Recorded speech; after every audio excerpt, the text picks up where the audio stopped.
ang sarili mo?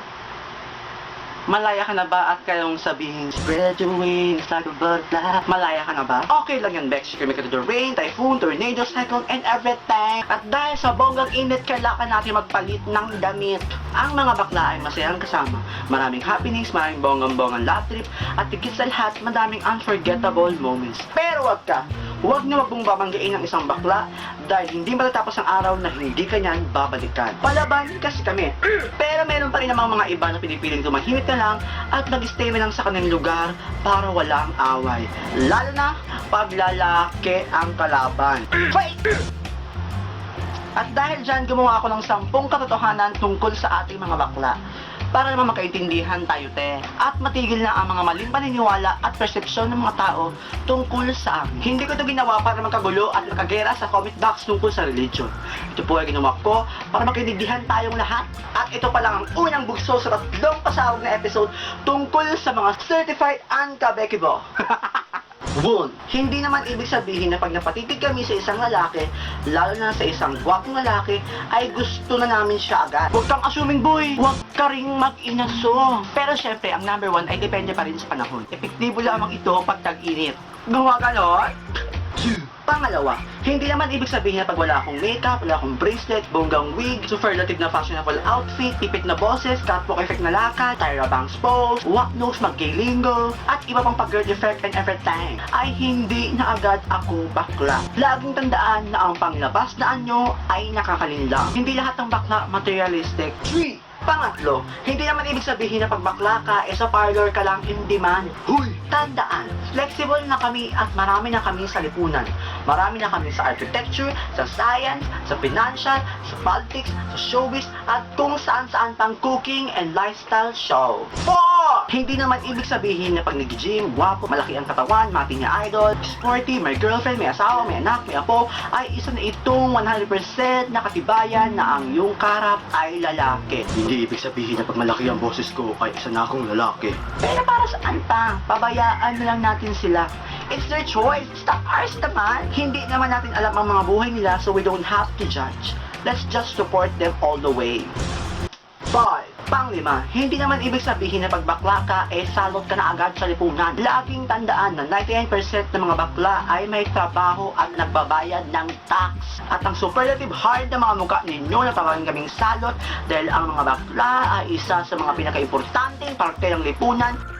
Kami ay nagbabayad ng tax, kami ay bumibili ng pagkain, kami ang kailangan ninyo pag pagupit, kami ang kailangan ninyo pag wala kayong pera, kami. 6. Pang-anim, hindi naman ibig sabihin na pag bakla ka ay may AIDS ka na agad at meron kang nakahawang sakit. At lalong higit sa lahat, hindi po nakahawa ang pagiging bakla. Ang pagiging bakla ay it's either nature or nurture. Basta yun na yun. 7. Pang-pito, hindi naman ibig sabihin na pag bakla ka ay sex lang ang habol mo sa isang relasyon. Laging tandaan na kami ay tao din at nangangailangan din ng tunay na pagmamahal. Drama on. Ang keso, laging tandaan na tayo ay tao lang at nangangailangan ng pag-ibig. Lahat naman siguro tayo nag-isip ng mga kalibugan. Huwag ka lang magpaninis, te. Huwag na magpaninis. 8. Pangwalo, hindi naman ibig sabihin na pag bakla ka ay hindi ka na agad naniniwala sa Panginoong Diyos na may kapal, may gawa ng lahat at lupa. Period. Less talk, less away. Boom. 9. Pang-siyam, hindi naman ibig sabihin na pag bakla ka, ikaw ay maharot agad, malandi at makulit. Parating mga straight yan, may mga makulit, may mga mababait, may mga sungit, may mga palaaway. Everything is equal and everything should be treated equal. Gumaganon te? Ano yan te? Ipaglaban ng equality. Put your pausa. 10. Ang pang-10, hindi naman ibig sabihin na pag bakla ka ay katanda kang malungkot at mamamatay kang mag-isa. Lagi tandaan na we have friends, may kaibigan naman kami at malaki yung bakla, we can form a community. Daming alam. At hindi naman lahat ng bakla ay umahantong sa pagiging lonely. Mas malungkot pa nga ang buhay ng mga hindi nakalantad. Dahil kahit ano pang yaman mo dyan, kahit gaano ka pasikat, kung hindi ka nakalantad, wala din. Malungkot ka din. Malungkot ang buhay, kaya tara na. Biyahe tayo!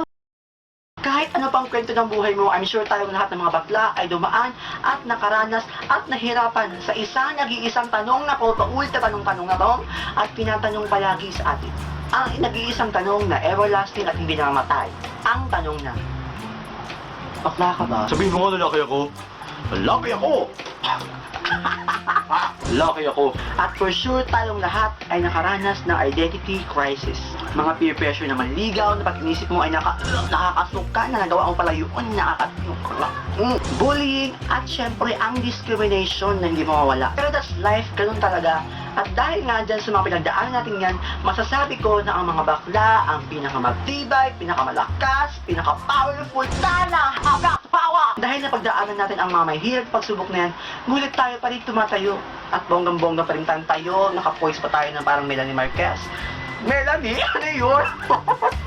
Tyra Banks na lang. Parang Tyra Banks. I can feel it. Darating at darating din ang panahon na maiisip mo sa sarili mo na, ay, maling bala ko. I can feel it.